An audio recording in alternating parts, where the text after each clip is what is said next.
और इस खबर पर जुड़ रहे हैं हमारे संवाददाता तरुण शर्मा, उनसे बात करते हैं। तरुण, पहली बार विधायक बने और विधायक बनते ही इतनी बड़ी जिम्मेदारी सीधे राज्य का सीएम के तौर पर उनको पेश कर दिया गया। कितनी बड़ी चुनौती देख रहे हैं आप भजन लाल शर्मा के लिए? बिल्कुल, देश का सबसे बड़ा राज्य है और इस राज्य में यदि बिजनेस पॉइंट ऑफ व्यू से देखें तो सोलर, मिनरल्स, कई सारे ऐसे खनिज हैं जो सिर्फ राजस्थान में पाए जाते हैं। और दूसरी तरफ एक बड़ा इंडस्ट्रियल हब है अलवर, जो भिवानी इंडस्ट्रियल हब जिसे हम कहते हैं, वो एक बड़ा इंडस्ट्रियल हब है। और एक जीएसटी कलेक्शन में भी टॉप 10 राज्यों में से राजस्थान एक राज्य आता है। तो ऐसे में एक बड़ा चुनौती होगी भजन लाल शर्मा के पास, क्योंकि नरेंद्र मोदी की तरह ये भी एक ऐसे विधायक है जो सीधा विधानसभा जा रहे हैं और सीएम बन रहे हैं। चीफ मिनिस्टर की पोस्ट पे की ओथ वो 15 दिसंबर को लेंगे।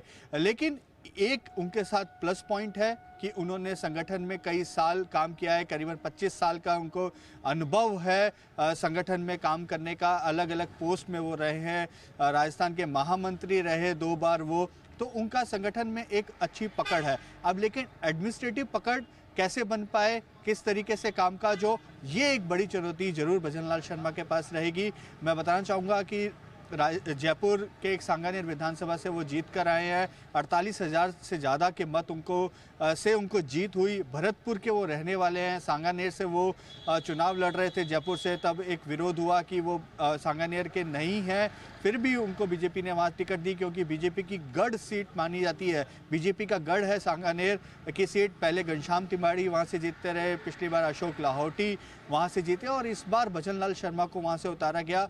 तब भी लोगों को एक चंबा था कि भजन लाल शर्मा जो कि भरतपुर के हैं लेकिन सांगानेर से लड़ रहे हैं, क्यों यहाँ से उतारा जा रहा है? उसका आज जो उत्तर है वो अब मिला है कि उनको सीएम बनाना था। और एक दूसरी बड़ी बात कि वसुंधरा राजे जो पूर्व मुख्यमंत्री हैं, इस बार भी मुख्यमंत्री की रेस में थी। उन्होंने खुद उनका नाम प्रपोज किया कि भजन लाल शर्मा विधायक दल के नेता होंगे, 15 तारीख को ओथ लेंगे। लेकिन 2 बड़े नाम और भी हैं, दिया कुमारी और प्रेमचंद बैरवा।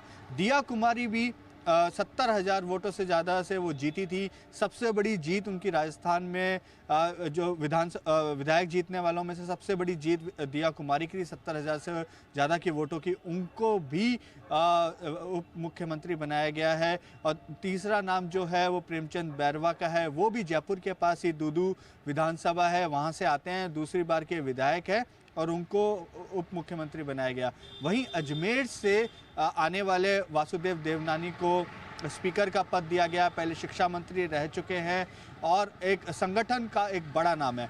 इससे एक मैसेज साफ है, चाहे मध्य प्रदेश हो, छत्तीसगढ़ हो या राजस्थान हो, जो संगठन में काम करेगा, जो संगठन में अच्छे से काम करेगा, उसको रिवॉर्ड मिलेगा। ये नहीं होगा कि आप 5 साल में से 4 साल बिल्कुल आप नदारद रहें, चुनावी साल में आप आएँ और कामकाज में लग जाएं और अपने आप को सीएम का फेस दिखाएं। वो अब नहीं चल पाएगा, क्योंकि जो चुनाव है वो प्रधानमंत्री नरेंद्र मोदी के फेस पे लड़ा गया है तीनों ही स्टेट्स में, और तीनों में ही जीत दर्ज करी है। तो जो केंद्र का जो फैसला होगा, जो आला कमान का जो फैसला होगा, वो सबको मानना पड़ेगा। ये मैसेज आज बिल्कुल क्लियर कर दिया है और एक नई सोच के साथ भजन लाल शर्मा आएंगे, ये एक उनके लिए पॉजिटिव भी है।